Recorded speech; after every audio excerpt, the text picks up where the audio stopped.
Hello, hello, you amazing people. Yes, you are the best audience. Why are you the best audience? Because you are active and you feedback and you comment and you share and you just rock it. And we so appreciate you because look at this whole thing, this whole party is called Mission Accepted, right?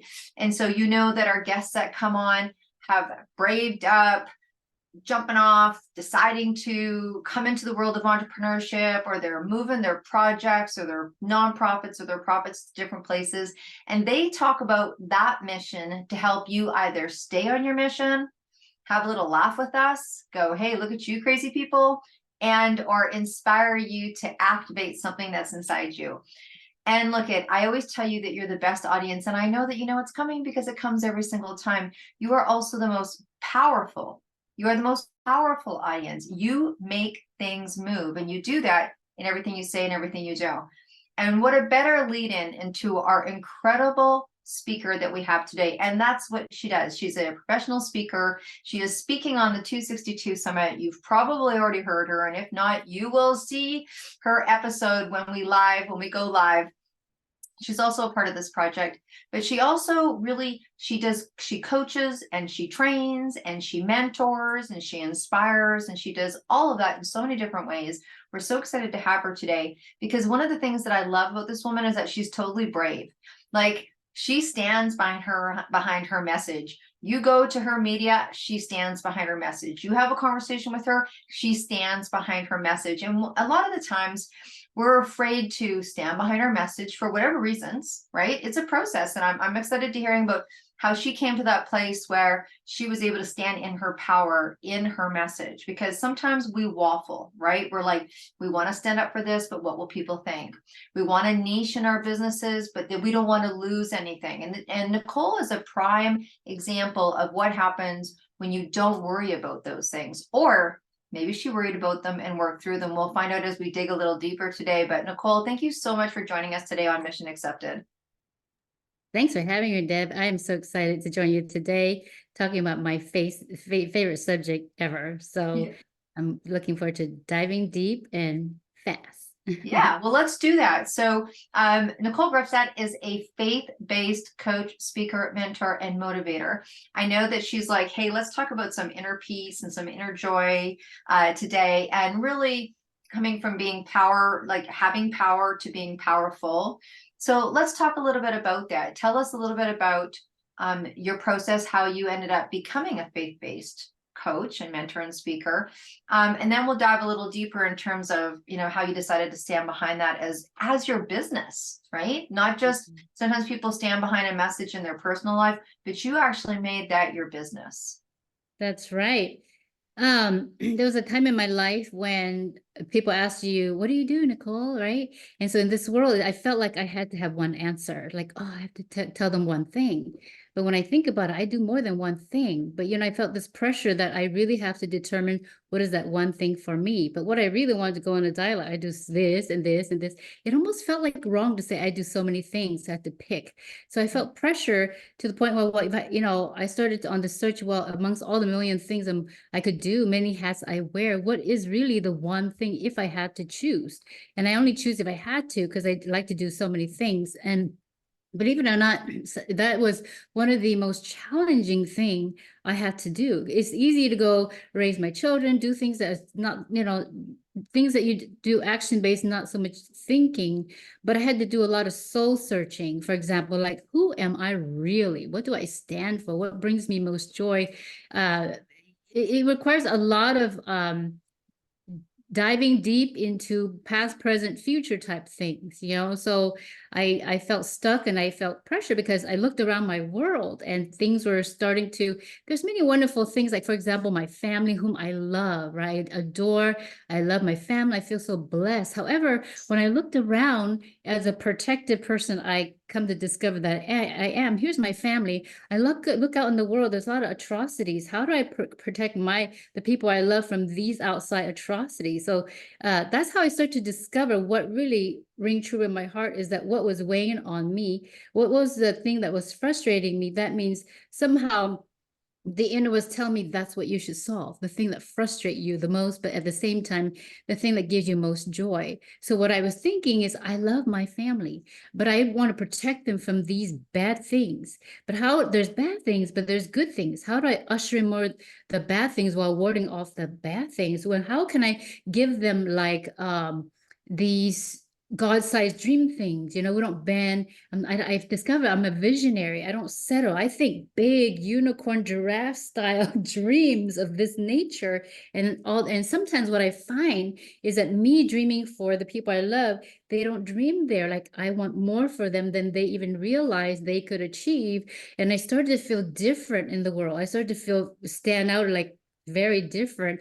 And for a time, for a certain amount of time, I start to feel weird, strange. So I start shrinking in my world, like I'm different, I'm weird. I better like find some way to fit in. So I found many ways to try to fit in, didn't work, and I gave up. After, when I had my children, is what was a game changer. When I had my own children, I was like, wait a minute, as a mama bear, I'm gonna be unapologetic. No, I'm gonna bring the dreams. I want to give them the best. And if I am the mother, if I'm gonna be the best mom I could ever give, it's my best gift I can give them. And what is that best gift I can give to my children if I was to choose, right?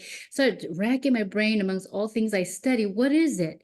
And for me, that one thing is the biggest gift is to teaching them how to choose love, how to take action. And I've learned that the best tool for teaching is doing. You must model it, because you can speak it all day long, but children watch your actions and what you say. So that really put me in a place of like, you know, for someone who didn't like to take vitamins before, start taking vitamins, because I used to mentally think they're pills and I don't like capsules. But when it comes to my kids, that's a game changer. I forget the capsule discomfort. I'm going to take them because I want them to take them. So whatever I wanted them to do, I found myself being challenged to step and rise up to the things that I dreamed for them. So that's what I found out the system. So I started searching, like, if I was to leave a legacy, and if I was to give this powwow, you know, shabam thing to my kids, you know, that they can carry, that when I'm in heaven, I can look down and say, there you go. Keep doing this thing. And what drove me, right? And the things that were weighing in my world, right? Give them the tools how to deal with the good, the bad, and the ugly. And so that's what drove me to this system. I think you were asking me specifically what the system was. Well, yeah, let's stop a little bit there because there's so much to unpack in there. I love how you came to a place where, I mean, first of all, it is sometimes difficult. So if anyone out there is listening, sometimes you might feel too big, you know, for the stage, right? Whatever that stage is, if that stage is a community center, if that stage is the office, if that stage is the lunchroom, if that stage is the stage, right? You might feel like, oh my gosh, not, you know, it has not always been so accepted for people to do multiple things. Without giving away our generation, it's like there's always been like, do one thing, right? Focus on one thing and you'll have more results. I think that's very difficult for a visionary. It's difficult for a creative. And also it's now starting to become more acceptable to have one business or one passion and have many different things come from that passion. They're called entrepreneurs. I mean, and just being such a powerful visionary, when you talked about shrinking back because, you know, maybe there wasn't a whole lot of visionaries in your world then or supporting you or backing you, and that is really definitely slowly changing. But I loved what you said about modeling. I mean, one of the most powerful things I think we can do in our world is, and that we don't realize we're doing, is we're always modeling, right? Whether people agree with it or don't agree with it, we're modeling, and it also helps people come towards us or stay away from us, which is okay when you're modeling the kind of people you want to have in your life, the behavior from other people, being treated a certain way. Those things, if you model, will allow people to make that decision for themselves, and therefore it's better for us as well. So I just wanted to highlight some of those gemstones that you dropped, right? And so yeah, let's talk about how you came to this place of what your passion was. You know, people are like, what do you do, Nicole? What do you do? And you're like, oh my gosh, I do this and I do so many things. So how did you bring this into a business? A lot of people come to our show and they're like, how did that formulate? And how is she able to make a living? How is she able to make a business from that? So I'm a homeschool mom of 3 teenagers now, but I homeschooled the entire time from birth. And I took it just a stage at a time, dealing with the toddler years, diaper years. And when the kids were getting to be teenagers, as a mom doing that modeling thing, I was moved to say, what can I do in this thing? So if I want them to be successful in business marketplace, in the professional area, I need to go back into that space. And I like to stay 3-4 steps ahead of my kids. We just need to go 3-4 steps ahead. And what does that look like? And again, whatever I was encouraging them, I need to look back in myself in order to do that thing. I was like, kids, do your best. There's no limits for you. You could do whatever you want. So I need to ask myself, I could do whatever I want too. There's no limit. So I was like, wait, I can't be a hypocrite. I got to show that. Whatever I tell them, I must do. So I started racking my brain, like, what is it I want them to do, right? It always starts with the wants and the why. Why do you want it? And why do you want it? I want this. I want massive no limits for my kids. I want to leave that, unstoppable legacy. That's what I want. And what does that look like for me and what I want for them? Why do I want it? Because I love them. I want to teach them to love the world and themselves. What does that look like, right? So I start to, again, asking that what gives you the most joy? A simple question like that can be so revealing of everything you're meant to do on this earth. And it's like, what gives me most joy is empowering people, to equip them. That's what I love. I love being the encouragement CEO. It just gives me so much joy because I do that with my kids. And so I was like, how can I merge everything, synergize everything to make it simple? Because I'm one person. I'm not AI where I can be pulled in so many directions. Although in homeschooling, I wear all the hats. I already do. But when it comes to teaching the kids about focusing on a profession and a passion, what does that look like? How do you synergize everything? So lo and behold, as I step into faith, taking the baby steps, everything came together. It turns out it is possible to do what you love to do in a business in a global sense. Because what I discovered that in my little world, when I take the step of faith, my world expands and expands so big. I was thinking just in my little town, my city, but as I take faith, the Lord opened the whole thing to the global sense. I wasn't even thinking. My brain wasn't even thinking global. As I go, I say, oh, wow, I can do this impact globally.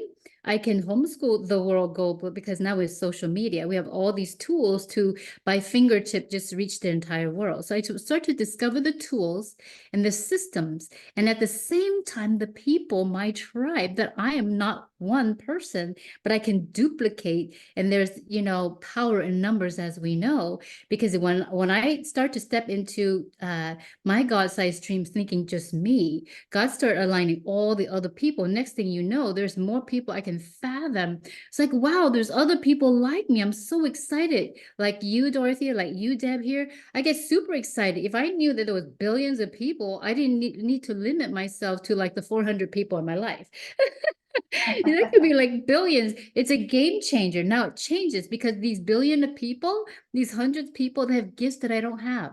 I have gifts, but they have tools for me. So together as a body, as a unit, we are that much stronger. Because like, wait a minute, she has the tools, she has the network. When we have like 100,000 people, you just suddenly open yourself to that many more networks. And I have leverage. So what I discovered, I have leverage, and that just made me feel so powerful. Unstoppable. And so I'm excited to show other people the same, say, hey, you can do the same thing, because if I can do it, I'm an average regular person, you can do the same thing. Anybody can do this.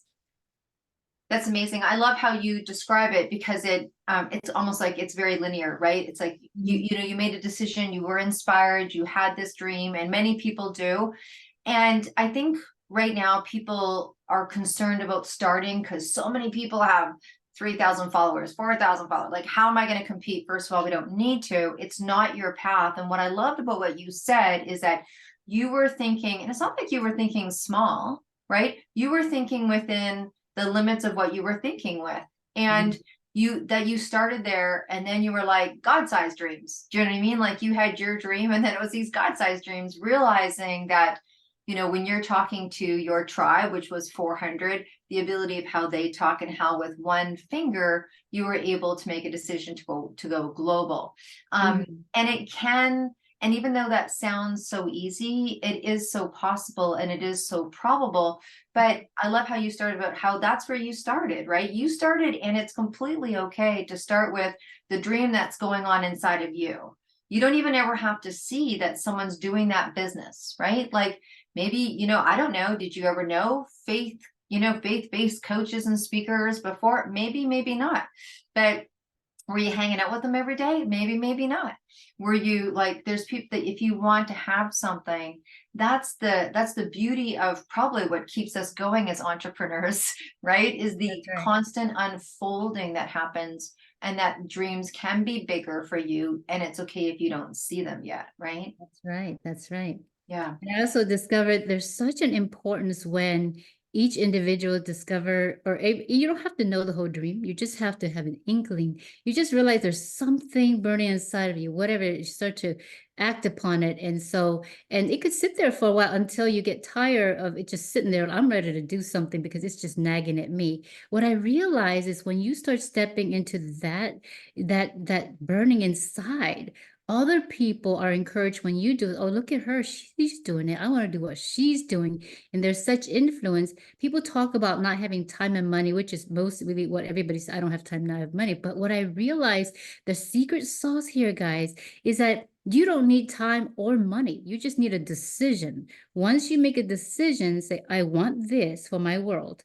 I insist, and you do have to insist. I insist, and I don't take no for an answer. I only take yes. Once you decide that, and people see how resolved you are, all the people that, all your tribe that feels the same, the law of attraction, they will attract to you. They will want to support you. They will want to give you the time and the money. There's investors. You don't have to have money, guys, is what I realized. If you start speaking your message, somebody else will be paying for your message. Somebody will partner. Next thing you know, the money just comes. You just need to step into that passion. What I realized, everybody has it, and once you make the decision to do so, the rest is up to God. And those God-side dreams it's not if, it's when it will manifest.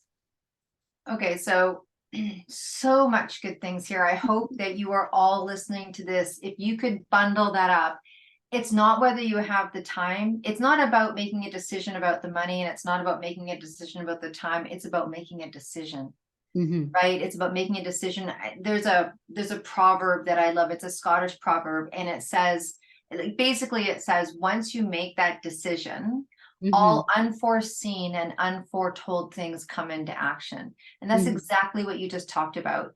Until you say yes, it's kind of like when you're getting married.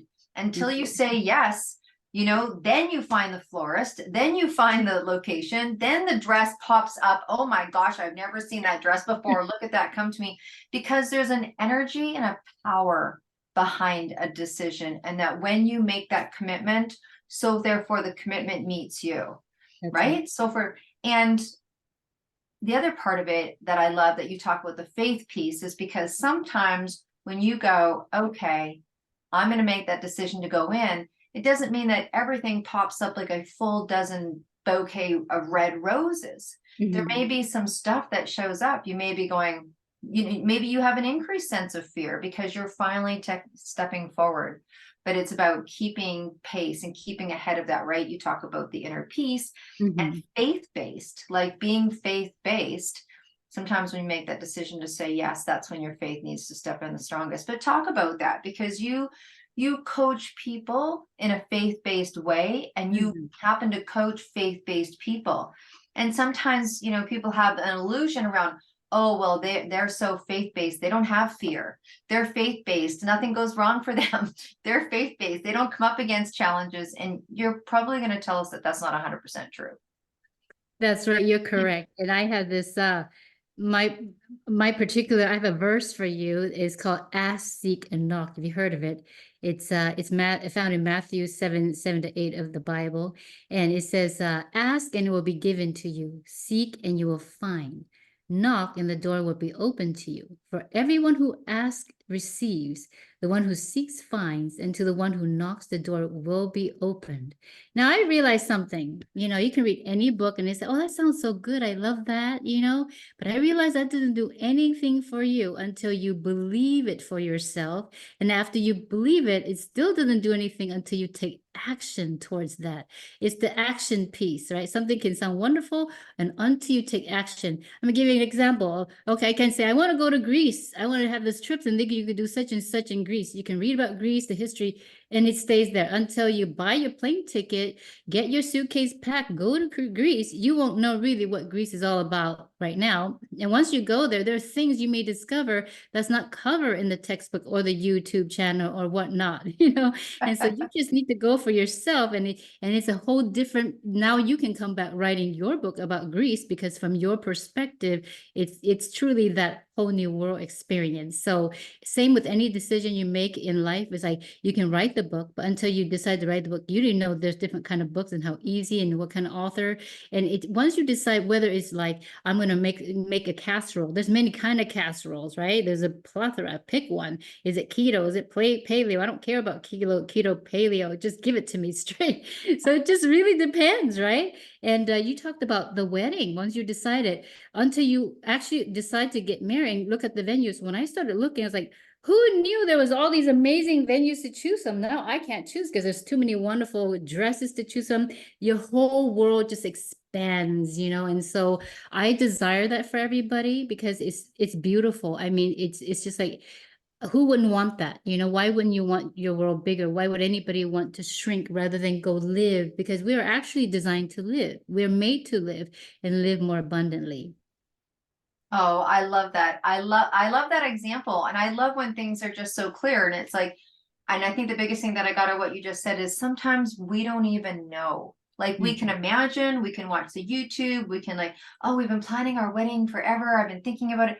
And then it's not until you're in it that you're like, I couldn't even imagine it being like this, or having this many choices, or just having that experience.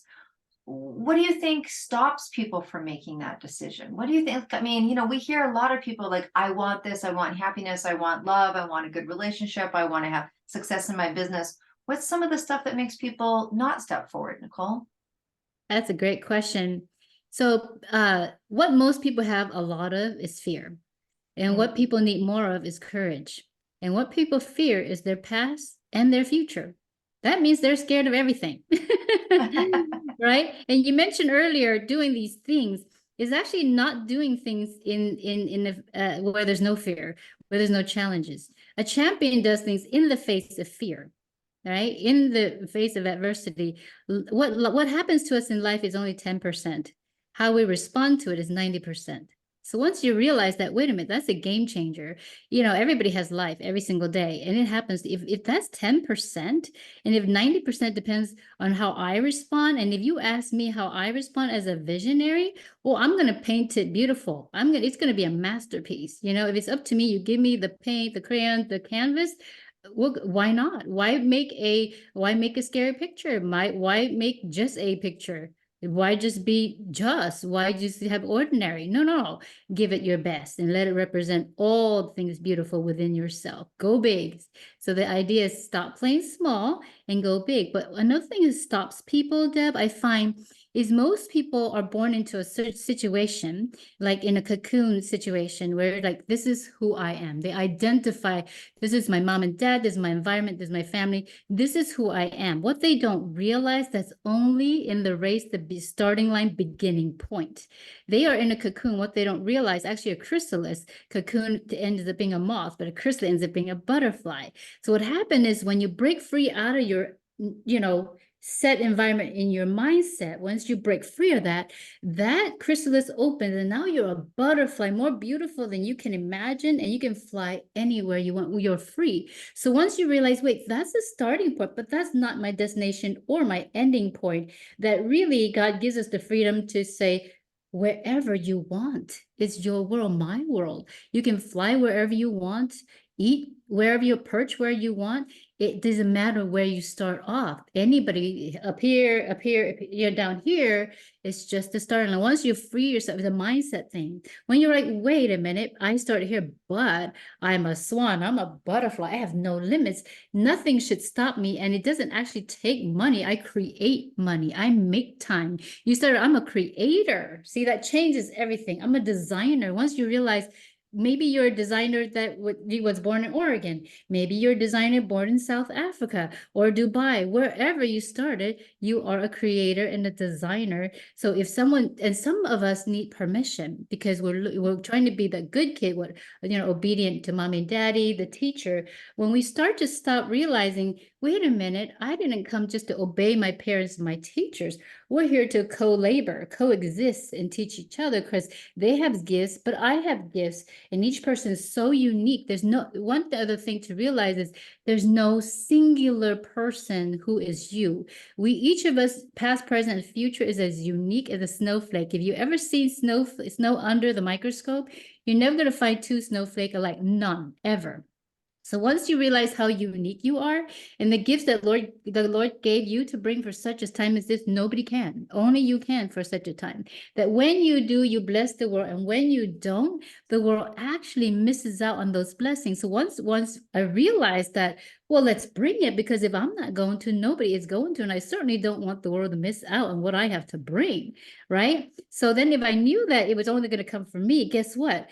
When I write the books, the journals, the whatever, then nobody else can do the same. So I better do it. So that motivates you. And I find myself waking up different, like dun, dun, dun, dun, today is the day. So. Oh my gosh, you have such contagious energy. It's so amazing. It's like inspiring. And what do you want us to know about? I mean, you do different things, you speak, you coach. And people are coming to you to listen to your words, to be inspired and motivated to be the best that they can, right? Mhm.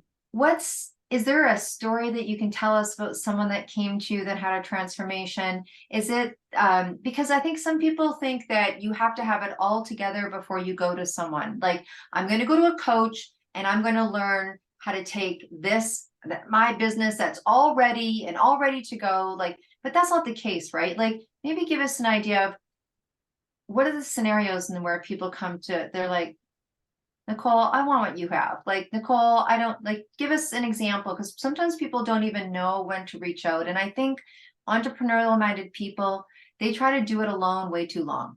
That's right. Women by nature tend to do things alone way too long. It's like, have you heard of a grocery service before? You're like, yeah, but I can do it. Yeah, but I can do it, right? Yeah. So we kind of tend to get into painful places before we make shifts or changes. So maybe you can talk a little bit about that. Yes, that's right. It's called analysis paralysis. Back to that fear of past, fear of future. Oh no, but I did this. Oh, but this happened to me. Therefore, I can't do that. And I just don't know if I could do what they did in the future. I just don't know. I'm not so sure about myself, right? What I find the difference between clients, those who are ready, you have to be, those I find who are ready, they pursue me. They don't wait for me to pursue them. They texting me, what should I eat today? What should I do? I'm going to this party. What should I do? And those are the most successful people, are the people who are take initiative, take action, and ownership of their own transformation. So as they pursue me, I'm there to meet them as a coach. But those who I'm chasing, hey, do you have a minute tomorrow? I'm chasing you. I realize those people are not ready. And so you have to be ready, and you have to want it more than anybody else, because the coach here is your friend, your assistant, but they are not you. And they can't ride that bike for you. They can instruct you how to do tricks and ride the bike and where to, but ultimately you're going to have to ride that bike. When it comes to swimming, they can't swim for you. You need to swim for yourself. I love that. I love that, because I know that you talk a lot about that, about who you work with, whom comes to you is ready. And I've heard you say that many times. It's just like, when people are ready. And I love how you exampled that, because many times we see people needing what we have.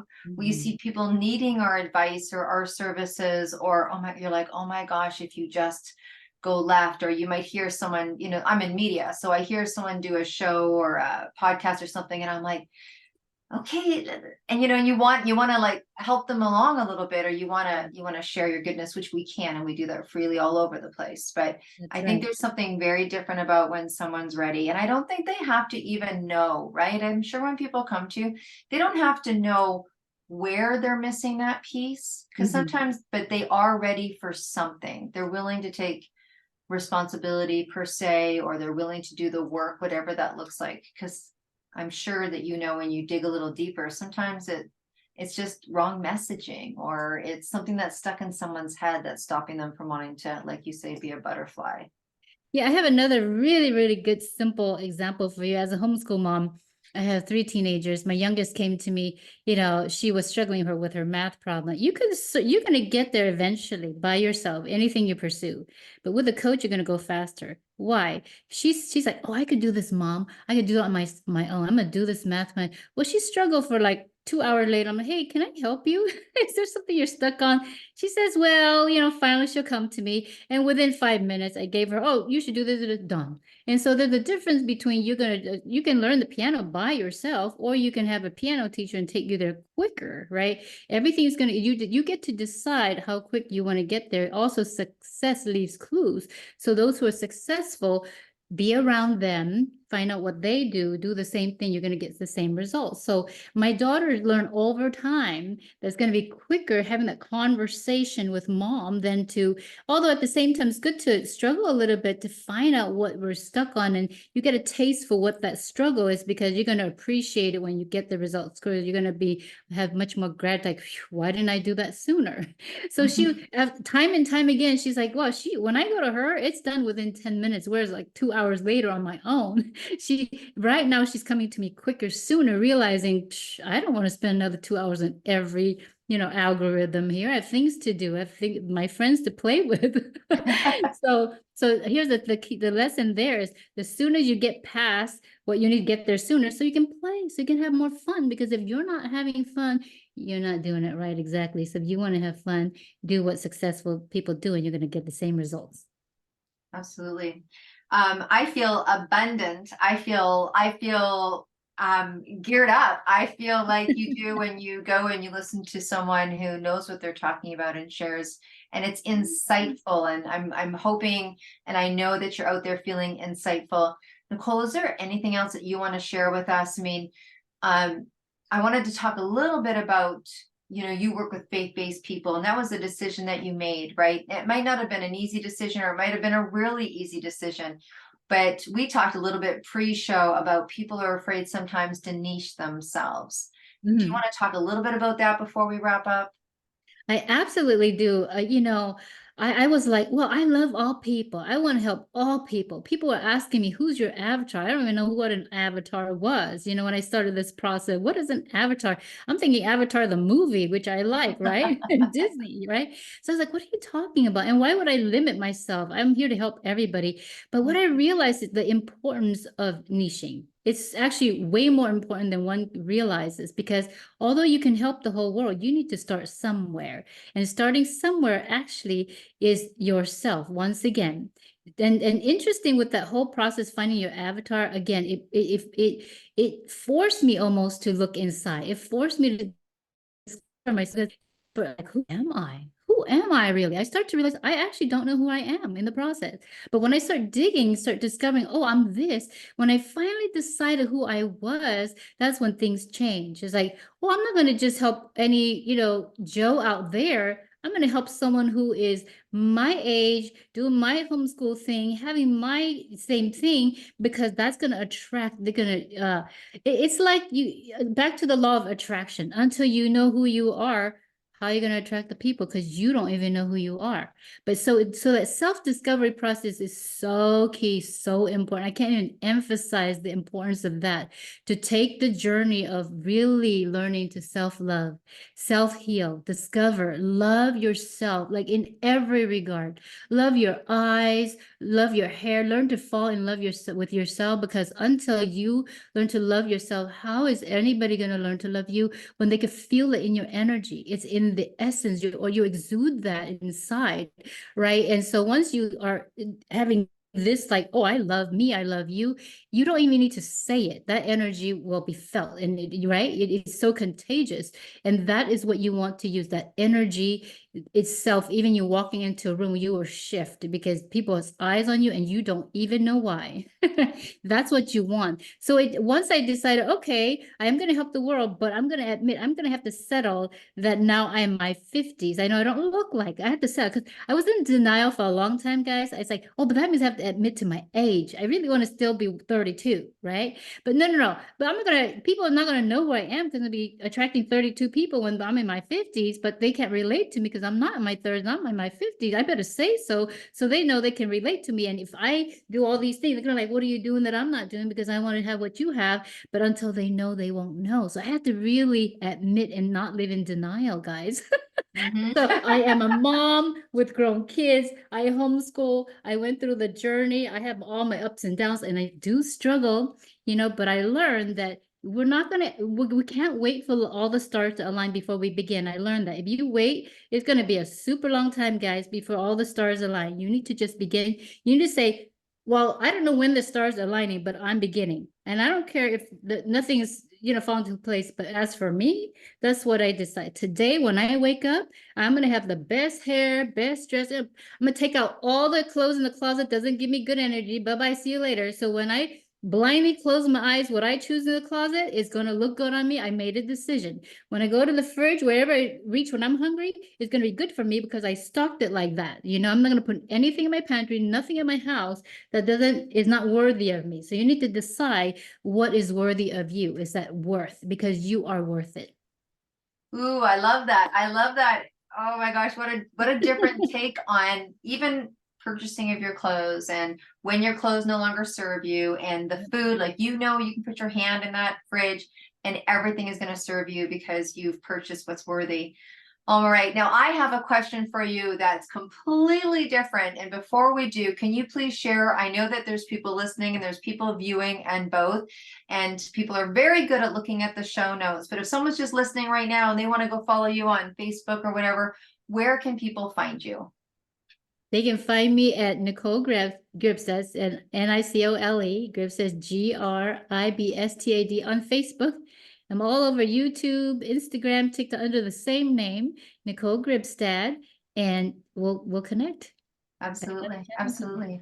And Nicole, of course, look at listeners, you've heard us talk about it for a long time, and you're going to hear us talk about it for a lot more, is part of the 262 project. And she will be streaming live when when we're streaming our station, in which you'll know all about that. And of course, the 262 is alive and kicking. And we are just about to come up to our big run of 10 summits in 10 weeks. And we're at 33 million media impressions. So we want to say thank you, because it's women like Nicole and other women and those that support women are just going out there and sharing this kind of goodness and this kind of power.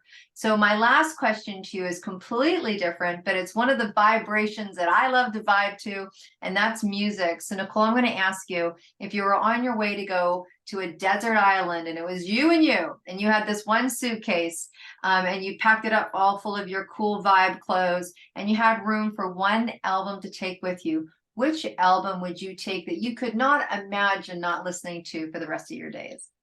Oh, there's many, but the first thing that comes to mind when you said is called God's Got It. God's Got It. Ooh. That's important, because when I'm weak and things, I need to know he's got it. I need to know he's going to catch me, because, there are days when I'm ready to be up, and there are days I'm ready to be down, but God's always got it, and he's always up.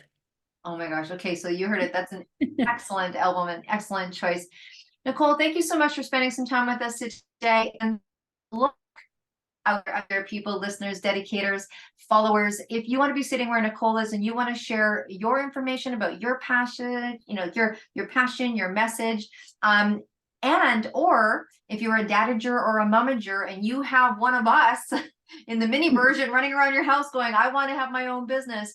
If you have a business, or you are an entrepreneur and you have an entrepreneur in your home, we have room. Myself and Ocean would love to have you on the show. So either way, if you want to come be here, you know where to find us. It's deb@debdrummond.com. Come to the summits. Come hear women like Nicole. Nicole is full in on this project. You are going to see her everywhere. You can go to the events page of Deb at debdrummond.com and find us. And I'm hoping you get this message. I know this is going out live before June 6th, and June 6th, we are doing an incredible book lunch where there is the speakers and the authors of this project coming to party at a women-based establishment in Vancouver, BC, Canada, and we invite you as a guest. So Nicole, thank you so much for being with us today. Thank you, audience, and stay powerful and be well and stay groovy.